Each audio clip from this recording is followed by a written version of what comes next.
E de resto eu trazia aqui um livro, só por curiosidade, é uma mera curiosidade. Enfim, eu não conheci vagamente o Herberto Helder, encontrei 3 ou 4 vezes em Lisboa, falámos algumas vezes, e a última vez que eu vi o Herberto Helder foi na livraria francesa, e estava ele a comprar um livro, que era este livro, que está aqui. Isto é um livro, quer dizer, não é este, era um igual, este é um, eu não roubei o livro do Herberto Helder, nem herdei nenhum livro da sua biblioteca, portanto, mas, quer dizer, não posso desmentir que, de facto, acabei por comprar o livro por o Herberto Helder também o ter comprado, mas também por outra razão. Este livro é sobre um poeta italiano chamado Dino Campana, que eu tinha lido antes de ter conhecido o Herberto Helder, que só escreveu um único livro chamado Poemas Órficos. Toda a sua poesia foi reunida em 1914, é um poeta do princípio do século italiano, que se chama Poemas Órficos. O Dino Campana é um poeta louco, enfim, que passou a maior parte da vida num hospício. E foi aí que ele escreveu os poemas órficos. Evidentemente, quando eu há bocado me referi ao Herberto Helder como um poeta órfico, que é uma designação, enfim, que me parece que já foi utilizada por muita gente, mas que foi introduzida por um célebre ensaio do Ramos Rosa, um texto que o Ramos Rosa escreveu sobre o Herberto Helder. Nesse texto do Ramos Rosa nós não encontramos nenhuma referência ao Dino Campana. Eu julgava que o Dino Campana era assim um poeta que ninguém conhecia, não é que eu estivesse muito orgulhoso do facto de conhecer o Dino Campana, mas nem me parece que seja um poeta muito importante, geralmente que faça parte, digamos, dos conhecimentos de quem frequenta a poesia italiana. Eu tinha descoberto com grande admiração o Dino Campana, tinha-me interessado imenso, e de repente vejo o Herberto Helder ali na livraria, não só interessado pelo Dino Campana, mas interessado também pela própria bibliografia secundária sobre o Dino Campana. E eu falei com ele e disse, vejo que você conhece o Dino Campana, e ele imediatamente desatou a dizer o quanto admirava o Dino Campana, como é que tinha conhecido o Dino Campana, etc, etc. Isto foi a última vez que eu vi o Herberto Helder na minha vida e que falei com ele. Evidentemente, reparem, encontramos aqui uma afinidade eletiva entre um poeta louco como é o Dino Campana e o Herberto Helder, que não tem nada de louco, mas, digamos, fez da loucura uma espécie de dispositivo, de mecanismo, de instrumento da sua poesia. Portanto, ele frequentou as regiões da loucura, só que as frequentou com lucidez e racionalidade, diria eu, e evidentemente frequentou toda uma literatura, que é uma literatura que está nas margens desta... simultaneamente da racionalidade e do lado comunicativo. A certa altura o Barthes dizia, a propósito desta poesia da loucura, dizia qualquer coisa do tipo: a saúde não escreve e a loucura não comunica, não é? A saúde não escreve e a loucura não comunica. E, portanto, para ele a poesia, ou a literatura em geral, estava sempre do lado da psicose, da loucura que não comunicava. Eu julgo que o Herberto Helder também faz esta associação entre a loucura, a psicose, a linguagem que não é de facto a linguagem da comunicação, e poesia. E não é por acaso que, de facto, esse seu interesse pelo Dino Campana advém precisamente do facto de ser um poeta que a si mesmo se designava como um poeta órfico e que, portanto, que escreveu os poemas órficos. E aqui órfico significa o poeta que retira. Toda a gente, enfim, conhece o mito de Orfeu. O Orfeu, aquela personagem mitológico, do mito grego, que desce aos infernos para resgatar a sua amada, o qual Zeus impôs a condição de ele não olhar para trás, porque senão perdê-la-ia novamente e ela ia novamente cair nos infernos. O Orfeu não resistiu a olhar para trás, ou quando tentava resgatá-la, e ela foi novamente reconduzida, acho que é assim que... ao inferno, não é? E, portanto, o órfico significa essa vontade de extrair qualquer coisa de uma zona obscura e difícil, de onde é difícil resgatar, seja o que for, e que, portanto, designa a passagem do escuro para a claridade, da noite para o dia, não é? Da noite para o dia, que é uma passagem difícil de operar.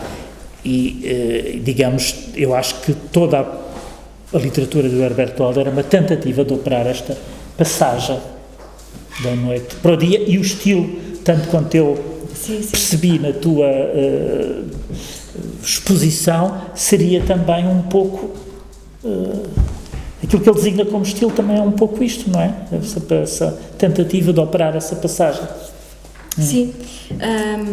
Agora, lembrando de um momento atrás, quando tu falaste daquela, digamos, chamaste uma ascendência do Herberto Helder e da genealogia da qual ele se reclama e por isso mesmo o constrói através da arqueologia, não é?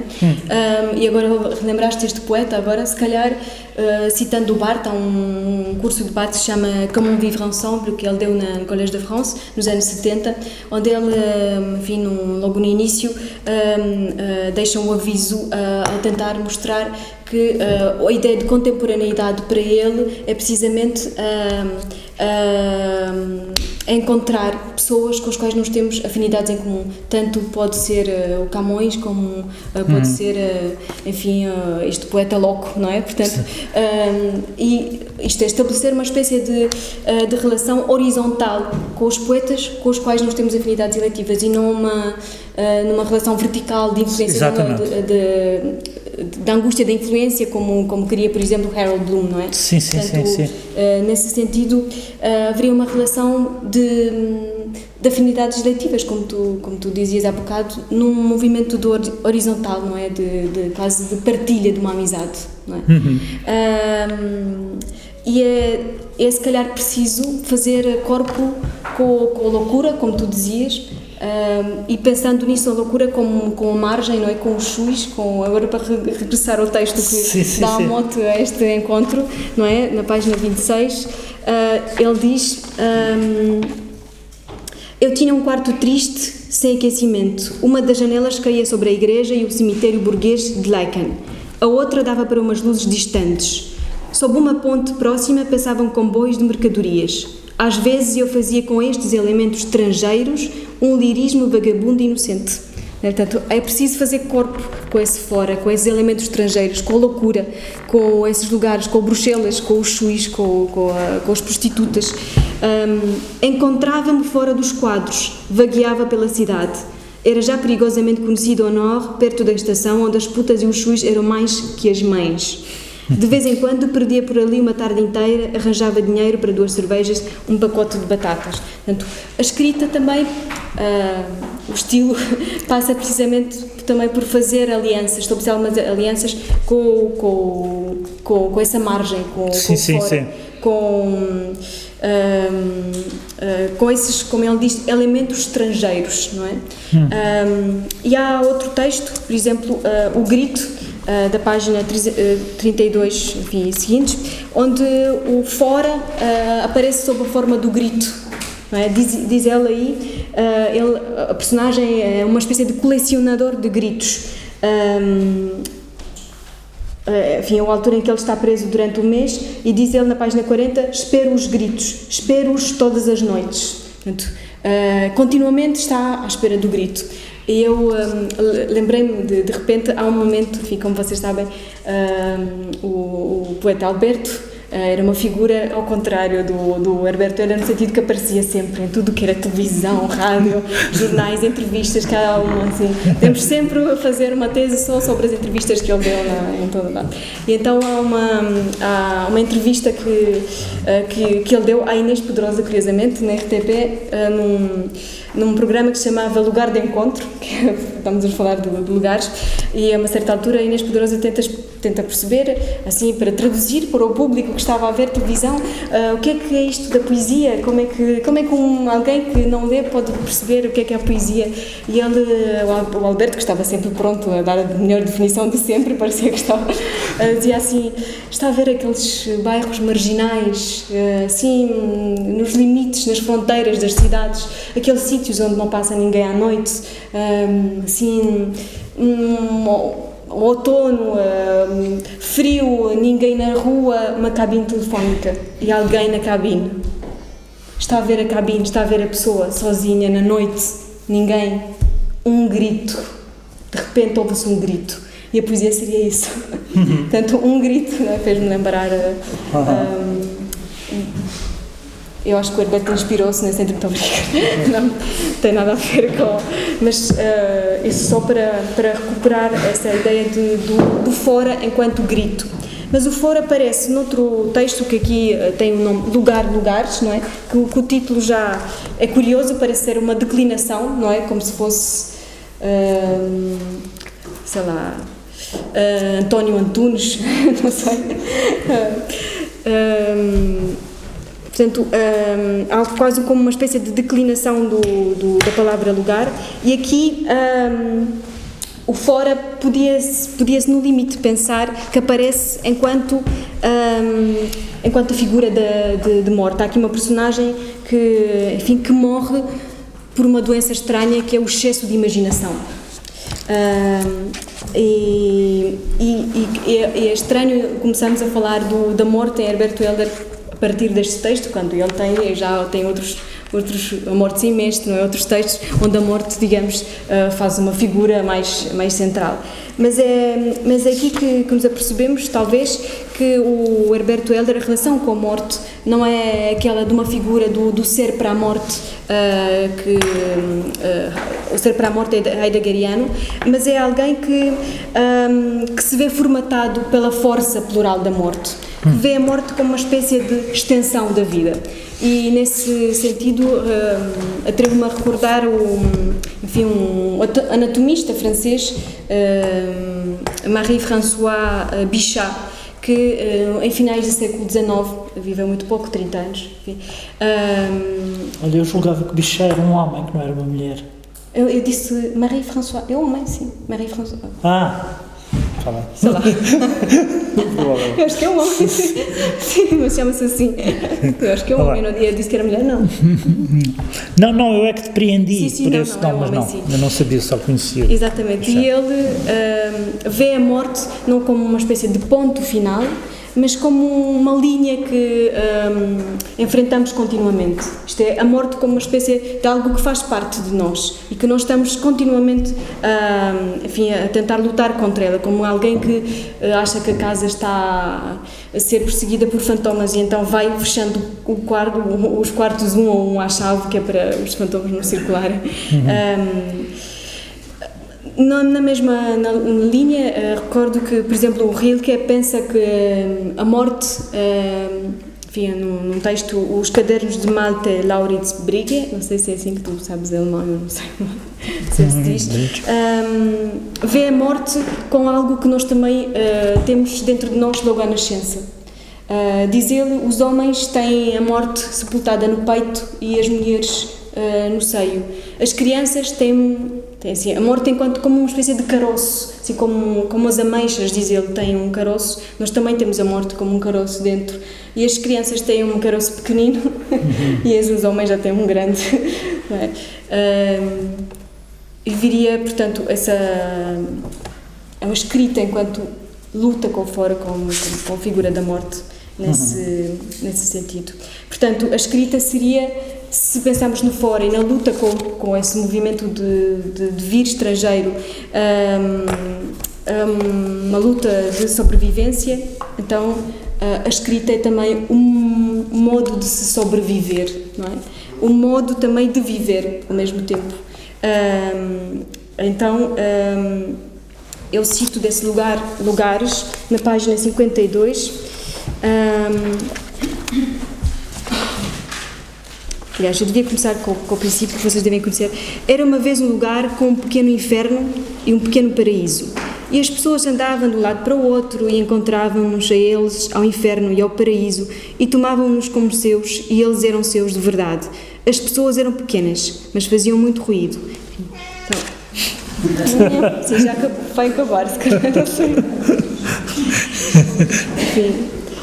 E no tal lugar, saltando para a página seguinte, e no tal lugar de manhã as pessoas acordavam. Bom dia, e desatavam a correr. É o meu inferno, o meu paraíso, vai ser bom, vai ser horrível, está a crescer, faz-se homem. E a gente então comove-se e apoia e ama. Está mais gordo, mais magro, e o lugar começa a ser cada vez mais um lugar, com as casas de várias cores, as árvores e as leis e a política. Isto é, os lugares começam a ser cada vez mais um lugar, não é? Isto é como se fosse, como se através desta derivação, lugares, fosse possível também inventar um modo de viver com o outro, um modo de viver com o fora, não é?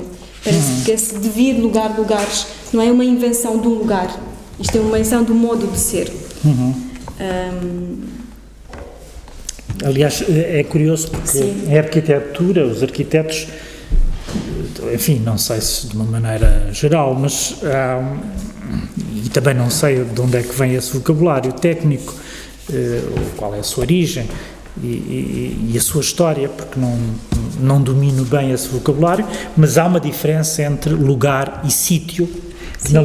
Para a linguagem da arquitetura é importante essa diferença entre lugar e sítio. É curioso que para o Herbert Welder existem lugares, mas não existem sítios neste aspecto. O lugar é qualquer coisa de uma ordem mais abstrata do que o sítio. O sítio é, digamos, um lugar tornado... Posso estar a exagerar um pouco, ou posso estar a não ser muito preciso, nem muito rigoroso, mas o sítio é... Não sei se está aqui algum arquiteto que me desminta, mas o sítio é um lugar tornado habitável, digamos assim. É um lugar construído, de certa maneira. Aqui o lugar, a ideia do lugar tem uma dimensão simultaneamente mais abstrata do que a ideia de sítio. E ao mesmo tempo muito mais difícil de localizar, mais uma vez, não é? Sim. Portanto, para o Herbert Welder não existem lugares. Bruxelas, ou melhor, não existem sítios. Bruxelas é um lugar. Tudo aqui, e há evidentemente aqui uma referência, uma espacialidade,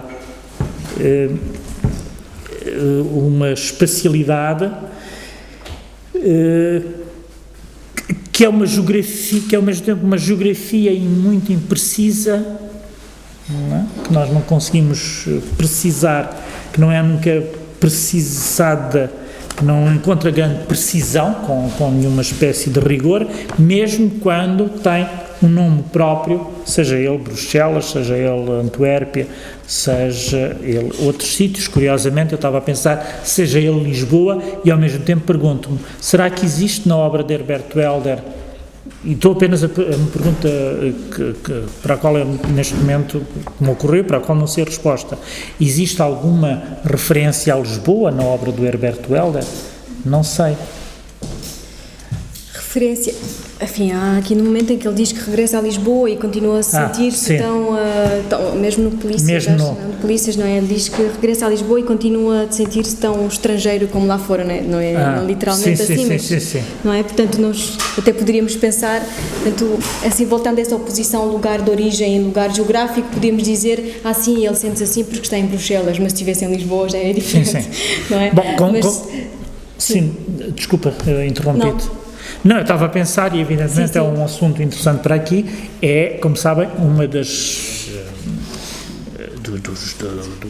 linhas de interpretação biográfica sobre a qual mais se especulou relativamente à obra do Herbert Welder é como é que a Ilha da Madeira é representada na obra do Herbert Welder. ou como é que ela não é representada. Evidentemente existe na obra do Herbert Welder muitas referências à ilha, não é?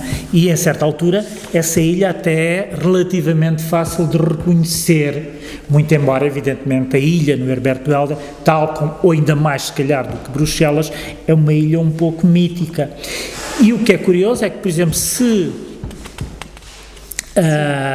sei lá, numa obra com uma apresentação do rosto, que, como sabem, é um livro rejeitado pelo Herbert Welder, que depois aparece em determinado tipo, quer dizer, é reelaborado e alguns extratos, alguns certos vão aparecer, sei lá, em Fotoanatomia Vox, e mesmo no Fotoanatomia Vox existem referências de caráter biográfico, onde o Herbert Welder pode ser visto, quer dizer, lido em chave biográfica, nós podemos reconhecer ali o ilhéu que é o autor, não é? As suas referências a ele, etc. Mas, digamos, foi na sua biografia, foi sempre um pouco, enfim, uma questão problemática, não um pouco problemático, saber até que ponto é que ele fazia referências ao seu lugar de nascimento, à ilha propriamente dita, ou se por simplesmente a tinha querido rasurar para todo ou sempre, por alguma razão obscura que nós não sabemos muito bem. Acho que a certa altura havia a ideia que ele tinha rejeitado de uma maneira quase com uma certa violência a ilha. Parece que até que isso não corresponde a nenhuma verdade. Enfim, não a frequentou muito depois de ter saído daqui, por uma razão qualquer que eu desconheço, mas se calhar provavelmente alguém saberá. Houve uma altura em que ele veio à Madeira e depois parece que tinha a viagem de regresso marcada e antecipou a viagem por uma razão qualquer que eu desconheço, e portanto há sim, nós não sabemos, havia uma relação simultaneamente de afastamento e de fascínio, talvez, amor e ódio, como toda a gente em relação aos seus lugares de nascimento, aos seus lugares de origem. Não sei se o Herbert Welder aí será muito diferente de qualquer outra pessoa ou não, mas digamos aí é um trabalho que se calhar até não é muito interessante, esse de fazer essa localização, esse reconhecimento dos lugares biográficos e, sobretudo, da referência à ilha. Sim. Na poesia na obra do Herbert Welder. Contra essa tentativa ou digamos, tentação de fazer esse reconhecimento, recordo só, enfim, uma conferência que o Heidegger deu em 1935, enfim, sobre a origem da obra de arte, onde faz essa distinção entre lugares geográficos e lugares espirituais, ou lugares de cultura. E diz ali ele, Hölderlin, o poeta com cuja obra os alemães ainda têm que se confrontar. Isto é, os alemães, para verem quão alemães são, isto é, quão genuinamente alemães são, têm que se confrontar com a obra de Hölderlin, com a poesia de Hölderlin, para perceberem que é o grau de proximidade com a essência daquilo que seria o ser alemão, não é? Isto é, para nós sabermos quão português somos, devíamos ver a poesia do Fernando Pessoa e ver qual o grau de proximidade com a essência daquilo que seria a Portugalidade, enfim. Portanto, ele faz uma distinção entre lugares geográficos e lugares de cultura, ou lugares espirituais, e claramente coloca numa hierarquia, enfim, superior àquilo que seriam os lugares literários, não é? Primeira censura, não podemos pensar porque é que os lugares geográficos deveriam ser inferiores aos lugares literários, não é? Portanto, essa hierarquia não é justificada. Por outro lado, como sabemos, os lugares de origem têm, enfim, na história da cultura, quase como uma espécie de aura de autenticidade, não é? Há muitos autores que se referem ao lugar de origem como um lugar autêntico, a altura que está muitas vezes associado com a infância, mas também a altura em que eles começam a aprender os sabores, sei lá, o momento em que o pão sabia a pão, o pão que a mãe fazia lá, o vinho tinha o sabor do vinho, portanto, há toda uma espécie de mitologia associada ao lugar de origem, não é? Como sabemos, todos os lugares geográficos são lugares arbitrários, não é? Que são transformados ou tornados forçadamente restringidos a um território por contingências históricas, por contingências, enfim, climáticas às vezes, não é? Portanto, são lugares que não têm uma necessidade ou justificação cultural para assim ser. Por outro lado, essa superioridade da literatura, isto é, a criação de um lugar mítico, espiritual, através da obra de arte, também é questionável, na medida em que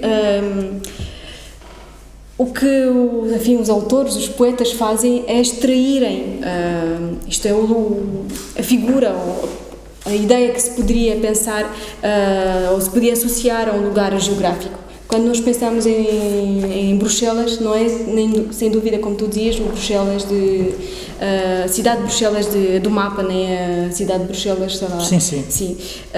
Mas referias ao princípio que aquilo seria uma espécie de lugar mítico, ou mitológico, não é? Eu não sei, atrevo-me a pensar que não seria necessariamente um lugar mítico, nem, enfim, mitológico, mas um lugar que está fora do lugar. Sim, pois. Isto é um lugar que está fora do lugar na medida em que também se torna apropriável por todos nós. Isto é, uma espécie de salvar, sei lá, Bruxelas do mapa, mas também salvar Bruxelas de todas as representações que nós tínhamos sobre Bruxelas, não é? E nesse sentido, talvez o lugar na poesia seria aquele que está fora de sítio, não é? Aquele que está fora de lugar, mas aquele em que se classifica por uma falta, que é a falta do autêntico, a falta do verdadeiro, não é? Nunca é nem o autêntico, nem o verdadeiro, nem o melhor, o verdadeiro no sentido do heideggeriano, e se também define por uma sobra, isto é, algo que está a mais, o que é o ilegal, não é? Como aqui aparece, o estrangeiro, o sem documentos, não é? O impostor. E com essa palavra. Impostor. Não, eu provavelmente exagerei, não só exagerei, como fui pouco rigoroso, ou pouco preciso e se calhar cometendo, aliás, uma falta. Não, quando me referi a a ideia de Bruxelas como um lugar mítico, não é, de facto, não era isso, pelo menos não era esse o sentido primeiro da palavra mítico que eu me referia. Eu estava a dizer, aquilo que eu queria dizer é que Bruxelas, como aliás todos os lugares na obra do Herbert Helder, mesmo na sua prosa, são lugares que se tornam de alguma maneira fora, como tu dizes, que estão fora da geografia precisa a que eles pertencem, isto é, que não fazem parte de uma cartografia dos livros de história ou de geografia, fazem parte de uma cartografia imaginária, de alguma maneira, uma cartografia imaginária. São lugares que têm sempre qualquer coisa de uma topografia ou de uma topologia. Eles são uma topografia, mas tornam-se uma topologia imaginária. E é nesse sentido que, e porque é que eu falei aqui da referência à Ilha da Madeira como o seu lugar de origem? É que muitas vezes se entendeu essa ausência de referências à Ilha da Madeira, ou algumas referências que são onde se reconhece alguma hostilidade, digamos assim, como alguma ingratidão do poeta Herbert Helder em relação ao seu lugar de origem. Eu diria que a sua ingratidão em relação à Madeira não é maior nem menor do que a sua ingratidão em relação a todos os outros lugares onde esteve. ele converte todos os outros lugares um pouco à mesma condição a que converte a sua ilha. Enfim, isto é qualquer coisa que precisava de ser testado de uma maneira com mais rigor, indo à procura na obra dele das ocorrências onde nós reconhecemos as ocorrências à ilha, mas parece-me que de facto há aqui uma certa forma de, digamos, de converter esta cartografia, esta geografia, numa geografia mais ou menos imaginária, que deixa de poder ser reconhecível através de uma relação meramente referencial os lugares históricos, geográficos, tal como nós os conhecemos. Portanto, todos nós sabemos que o Herberto Helder não é propriamente um poeta realista nesse sentido e que, portanto, não devemos esperar que ele não só prestasse homenagem a qualquer lugar, mesmo o seu lugar de nascimento, como alguma vez fosse atacado por essa doença, que de resto tem uma tradição muito poética, que é a nostalgia, não é? Como sabem, é nostos, em grego significa a pátria, a nostalgia é a doença da pátria. E, portanto, o poeta nostálgico por excelência é Ulisses, que empreende uma longa viagem para regressar à sua pátria, não é? Ao seu lugar natal.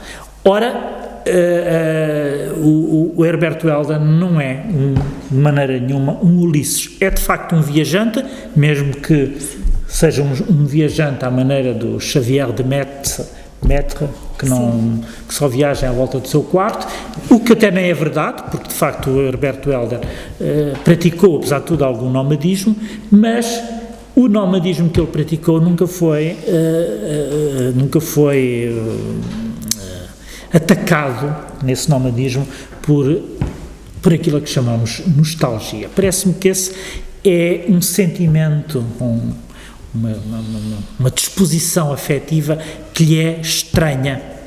Como de resto, mas aí já ponho a questão sob a forma de interrogação e talvez tu me possa responder, eu estava a pensar, e pela melancolia, será que o Herberto Helder tem alguma espécie de melancolia em certos momentos? É atacado pela melancolia? Porque nostalgia e melancolia não é exatamente a mesma coisa, não é?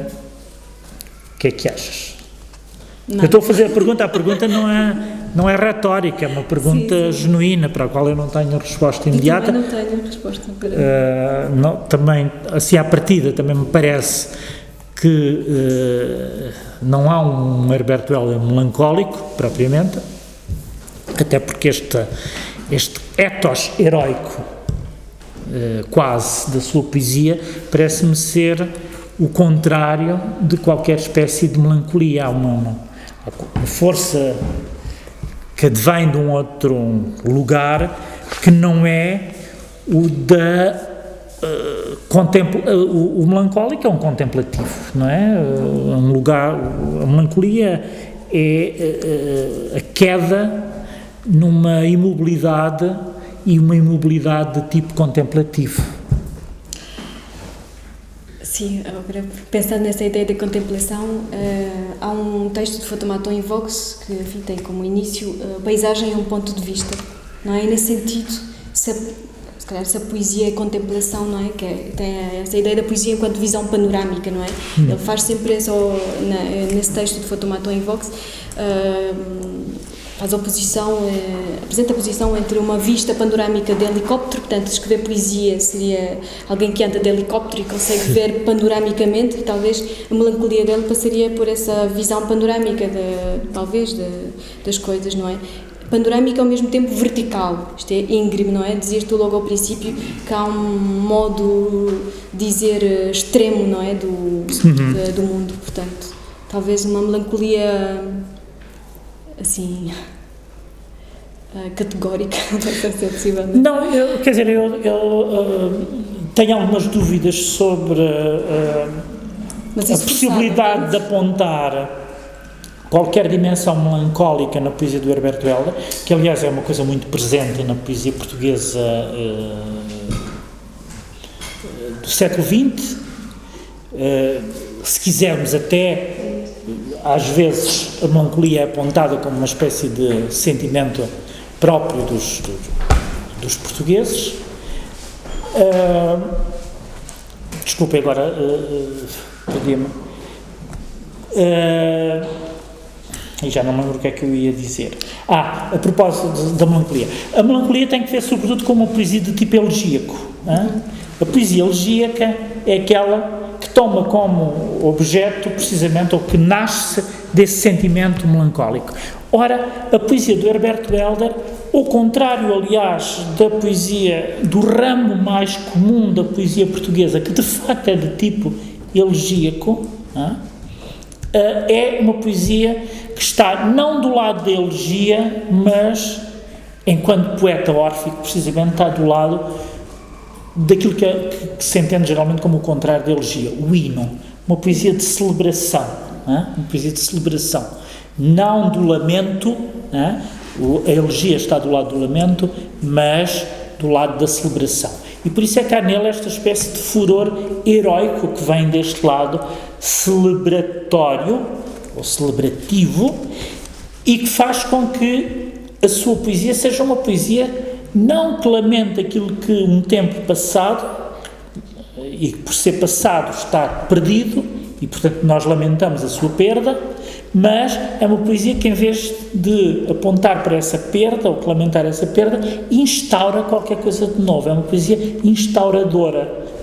O cantar aqui, o canto órfico, e a ideia que repete, aliás, em muitos momentos da sua obra, aliás, uma parte do Leste, que eu li, já não me lembro, onde ele fala do canto, e não é por acaso que um dos volumes, o canto, como é que se chama? O canto ofício cantante, não é? O ofício cantante, portanto, é um entendimento, ele tem um entendimento da poesia enquanto canto, não no sentido enfim, da musicalidade, essa ideia de uma musicalidade da poesia enquanto canto, que de resto poderia fazer economia de qualquer espécie de significado, porque ela se traduz toda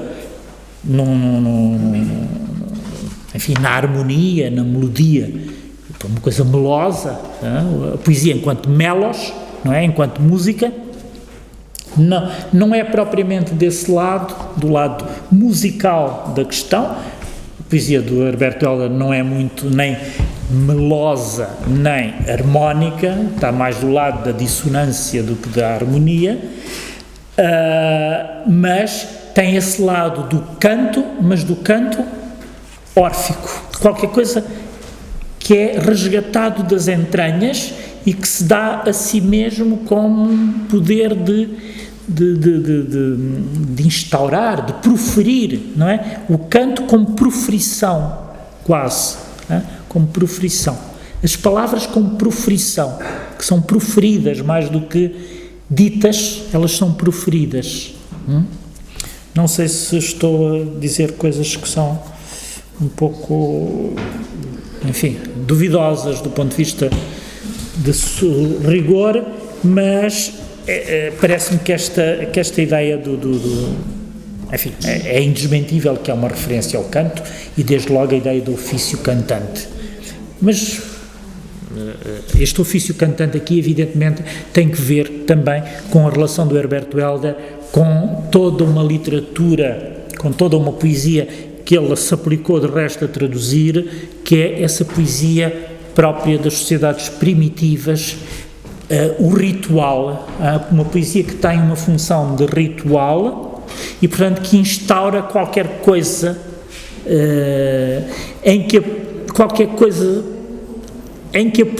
onde a poesia ainda não pode ser, ainda não é a poesia moderna tal como nós a conhecemos, não é? É uma poesia que exerce uma ação mais do que representa, seja o que for, ou exprime sentimentos. É o tipo de poesia que exerce uma ação. E o canto, este ofício cantante aqui, parece-me ser ter essa ideia de exercer uma ação através da palavra. E é aí que nós podemos... É o poemacto, não é? O poemato, exatamente. É o poemato. É essa ideia do poemato. O poema que é ao mesmo tempo um ato. Sim. Iniciático. Que é? Iniciático, se calhar, meio bélico. Atira a palavra, mas acrescenta sempre algo que faz pensar, não na palavra, como tinham dito antes, esvaziada de sentido, pela outra palavra, justamente faz aquele contraponto que não é evidente, não é habitual, mas faz pensar na primeira. Sim, e sobretudo que não é, quer dizer, a palavra que não é representativa, portanto que não tem, que não pretende representar qualquer coisa que é anterior a ela é que instaura o próprio mundo, não é? Ou seja, o mundo do Herbert Welder é um mundo instaurado pelo próprio dizer do poema. A ideia do mito. Exatamente. A ideia... associação do próprio mundo. Exatamente. E é aí que eu vejo que se nós quisermos radicar de alguma maneira a ideia de canto, é nesse sentido, não é cantar uma coisa já existente, não, é a ideia de instauração, que não tem nada de representativo, mas de que instaura qualquer coisa. Mas gostaríamos de, se vocês quiserem intervir... Não, eu estava a lembrar-me da questão da paisagem como ponto de vista e da questão da melancolia. Eu acho que é Herbert Welder realmente essa questão do ponto de vista, e na medida em que ele por exemplo, compara fazer poesia com quem anda de helicópteros, a forma como ele dissera a máquina da poesia, os helicópteros, as máquinas de filmar, do ponto de vista já é, digamos, adulterado à partida, ainda antes de qualquer movimento posterior a esse olhar. Não é? É um ponto de vista alterado por uma certa velocidade que ele imprime, não só ao disparar as máquinas, mas também a própria velocidade com que ele se aproxima da linguagem, com que ele se aproxima da palavra. Ele aproxima-se da palavra e da linguagem a velocidades diferentes, a velocidades distintas. E aí talvez não exista essa melancolia no sentido tradicional da palavra, porque a melancolia exige uma certa imobilidade, que eu acho que não está presente na poesia do Herbert, uma poesia realmente que está sempre a ser, é como se ele fosse uma máquina perante a própria poesia, e esse maquinismo do Herbert, quer dizer, não instala essa ideia de melancolia, mas sim uma ideia de uma poesia a diversas velocidades, portanto uma coisa que já está alterada à partida, da forma como ele age sobre ela, ou como ele pensa agir sobre ela. Não sei se isto faz algum sentido, mas... E aliás, repare-se, nos últimos livros onde a preocupação, não é preocupação aqui seria visão mais vulgar, mas tu falaste da relação dele com a morte, como qualquer coisa de muito mais profundo do que meramente essa ideia estereotipada, cristalizada, do ser para a morte. Há qualquer coisa de furioso na relação do Herbert Welder com a morte, não é? De furioso. Isto é, furioso no sentido em que eu temo-te, mas eu posso invetivar-te, ele invetiva a morte, meu estupor, qualquer coisa assim. Enfim, ele não diz nesta linguagem, mas há uma relação furiosa do indivíduo que pode ter uma fúria perante a morte. Aliás, há uma coisa dele, não me lembro qual é esse poema, ou se é a tal distância degradada do poema que ele chama a prosa, não me lembro, em que ele diz que o poema pode respirar um ou 2 dias mais. Portanto, que a escrita seria uma forma também de sobreviver, de uma certa sobrevivência a uma morte que é física e que nos últimos livros do Herbert é muito notória. Exatamente. Há uma proximidade à morte física, mas a verdade é que o Herbert estava a morrer desde a primeira Sim, exatamente. ali uma presença da morte. É evidente. E uma pulsão, a morte como uma pulsão e a escrita como uma pulsão contra essa ideia da morte. Exatamente. O poema é qualquer coisa que pode respirar, não sei já é que poema que diz isto, 1 ou 2 dias mais. Portanto, o poema como algo que sobrevive, ou a linguagem e a palavra como algo que é capaz de sobreviver a essa morte. No fim, realmente os livros dele estão muito próximos e nós notamos. É uma proximidade física dele, do próprio, digamos, do próprio poeta, a essa morte. Mas essa morte realmente é uma força na poesia.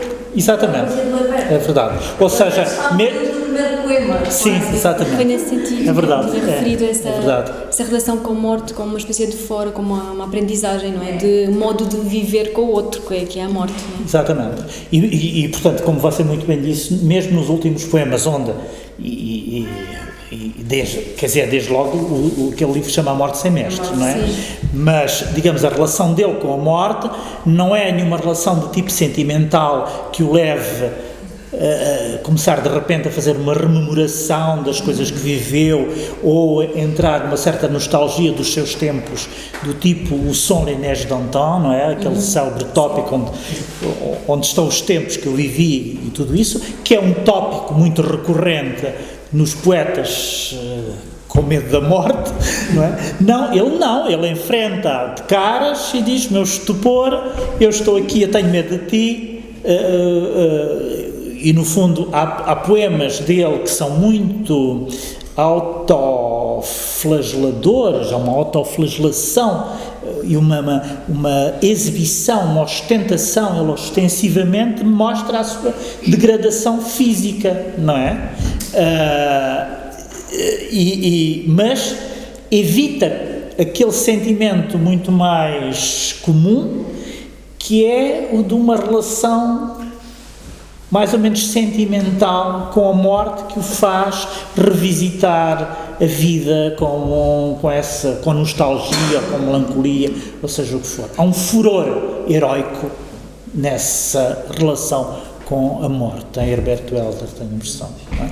E às tantas há mesmo aquele poema onde ele fala da bilha do gás, não é? No final, onde ele sugere que poderia ter suicidado ali, fazendo rebentar a bilha do gás.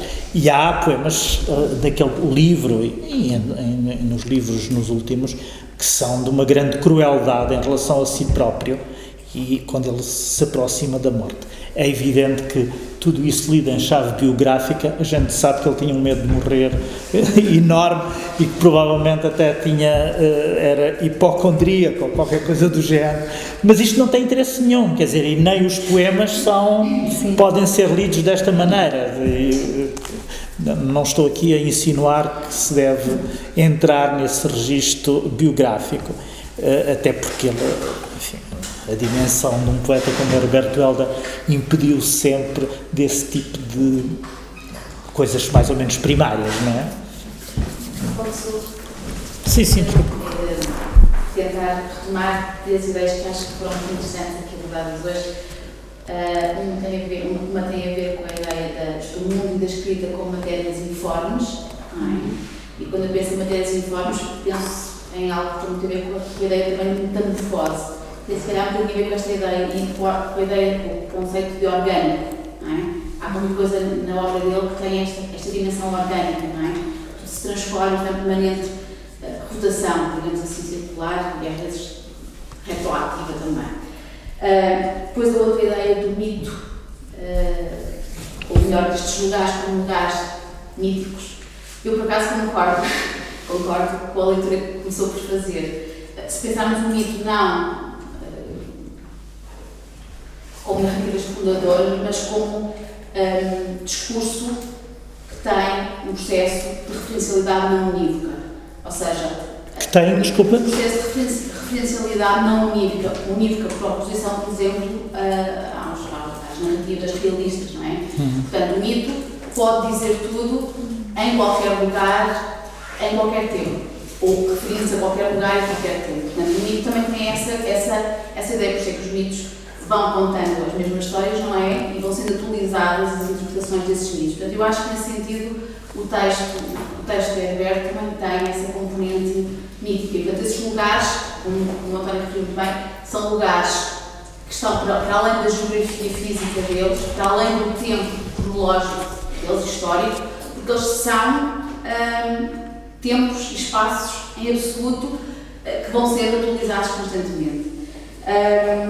E depois gostava de colocar esta questão, que tem a ver com estas 2 ideias, a ideia de escrita e mundo como matérias informes e a ideia de mito, que tem numa ideia que não teria entendido mal, que é a ideia de recusa do enraizamento. E a minha pergunta tinha a ver com isto. Será a questão do enraizamento? Quando eu penso em enraizamento, penso em orgânico, não é? E penso em algo que encontro muitas vezes quando leio Herbert, que é esta relação orgânica com o mundo, com a língua, tem qualquer coisa quase vulcânica, magmática, não é?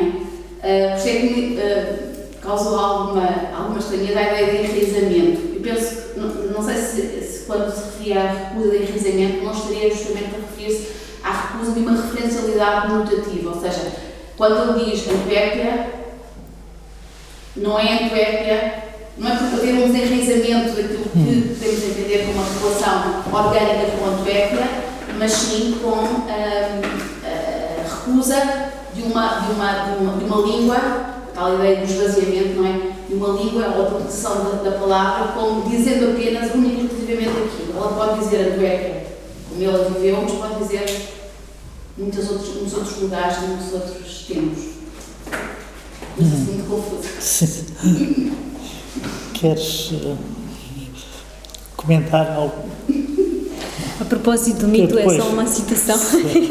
Lembrar aqui um momento no Como se vai para Singapura, que ele diz assim: a cidadezinha lá fora pulverizava-se sob a pressão dos mitos. Como? Em que? Como se vai para Singapura. Portanto, a cidadezinha lá fora pulverizava-se sob a pressão dos mitos. Pois, quer dizer, a sua intervenção acho que é muito pertinente e toca em questões interessantes e algumas das quais nós falamos aqui. Aliás, é uma pergunta que foi suscitada exatamente por algumas das coisas que nós falamos. Quando eu falei em desenraizamento ou recusa de enraizamento e sobretudo, isso obrigou-me imediatamente a modalizar a questão, dizendo, também não se trata de nomadismo, isto é, o poeta Herberto Helder não se representa a si próprio como um poeta nómada. É verdade que o foi um pouco, não é? É verdade que o foi um pouco. Quer dizer, que foi um pouco a pessoa do Herberto Helder, mas, digamos, a sua poesia não é nómada. Sei lá, por exemplo, tu falaste do Alberto. Eu tenho a impressão que o Alberto tentou criar de si próprio uma imagem de poeta muito mais nómada, não? Mesmo que o nomadismo, ou não, estou enganado. Há muitos textos no livro O Anjo Mudo em que ele se autodefine como quem viaja dentro do seu próprio quarto, sem sair do quarto, não é? Então diz que é atravessado por desertos, por multidões, por povos, sem sair desse. Portanto, digamos que haveria os dois lados, não apenas... Sim, mas, pois, quer dizer, no caso do Alberto, há pelo menos uma admiração enorme pelos poetas e por uma literatura nómada, uma literatura de viagem, não é? Sei lá, Paul Bolses, Norte da África, Rimbaud, etc. Há um rambaldianismo latente no Alberto. Aqui, no caso do Herberto Helder, eu tenho a impressão que não existe propriamente isso, não nesse sentido, até porque aqui as viagens, digamos, o desenraizamento do Herberto Helder vai mais nesse sentido da verticalidade, percebe? Ou seja, não é uma deslocação na horizontal, é uma deslocação na vertical e, portanto, atingir lugares que estão mais profundos, que são distantes, mas são distantes na vertical e não na horizontal. Mesmo que sejam lugares distantes na horizontal, aquilo que lhe interessa apreender é essa distância na vertical, não é a distância medida na horizontal. E é nesse sentido que eu me referia a desenraizamento. O que eu estava a pensar era precisamente esse movimento vertical. A verticalidade parece-me ser uma ideia interessante e que aparece, de resto, na questão, na perspectiva da paisagem, não é? Portanto, o mítico aqui é também, quer dizer, não é o mítico no sentido mais comum, é o subtrair as coisas à sua realidade histórica precisa e dar-lhe, conceder-lhe uma espécie de universalidade que é sem tempo, sem história e sem um espaço definido. E, portanto, mesmo quando ele foi por isso que eu li o poema de As Musas Cegas, aquele onde ele fala de Bruxelas, e parece-me que essa é a condição de todos os lugares, ou de quase todos os lugares no Herberto Helder. Ele começa por falar de Bruxelas com letra maiúscula, portanto, e aí nós localizamos, refere-se a Bruxelas enquanto capital da Bélgica, enfim, a cidade que está no mapa, que nós localizamos no mapa, para, no final, falar de Bruxelas com letra minúscula e de uma maneira indefinida, essas Bruxelas, ou não sei o quê. Portanto, aí Bruxelas já se tornou num lugar diferente daquele que ele era inicialmente, não é? Ou seja, adquiriu a condição de lugar mítico, tornou-se um substantivo abstrato, tornou-se uma coisa abstrata, meramente. Ora, esta abstratização de todos os lugares parece-me ser uma coisa típica, específica, característica da poesia do Herberto Helder, e é essa abstratização, esse trabalho de abstratização, ele exerce também sobre as suas referências à ilha da Madeira. E eu digo isto porque lembro-me, em certos momentos, ter havido esta especulação, não sei, eu não faço ideia se ela tem razão de ser, se as pessoas que conheceram o Herberto Helder podem encontrar aqui razões para isso, que isso seria sintoma de uma espécie de hostilidade, um complexo qualquer que ele teria criado em relação ao seu lugar de origem. Não é isso que está em causa. Quer dizer, aquilo para o qual eu chamo a atenção é que aquilo que ele fez com as referências à ilha é o mesmo que faz em relação a todas as referências aos outros lugares. Não me parece que seja uma condição específica ou uma característica específica das referências à ilha. E já agora, quando você fala no orgânico, repara, eu falei do aórgico, que é um conceito do Hölderlin, quando ele fala, aliás, da ideia da cesura e não sei o que mais. Bom, o aórgico no Hölderlin significa aquilo que é, que não tem uma forma precisa, que remete ou que adquire uma figura quase plástica, informe, e que, portanto, onde nós podemos detectar uma ideia de infinito, porque não tem fronteiras precisas nem nítidas. Evidentemente, você, pelo contrário, falou no orgânico, ou seja, existia qualquer coisa de muito orgânico no Herberto Helder. E aqui orgânico, nós podemos, orgânico é o contrário de aórgico. Mas o orgânico tem outro sentido, justamente aquilo que é sujeito a mutações constantes. Exatamente, pois. Um dinamismo permanente. Exatamente, ou seja, neste sentido assim, visto assim, o orgânico, tal como você fala dela, não se opõe ao aórgico, tal como eu falei, não é?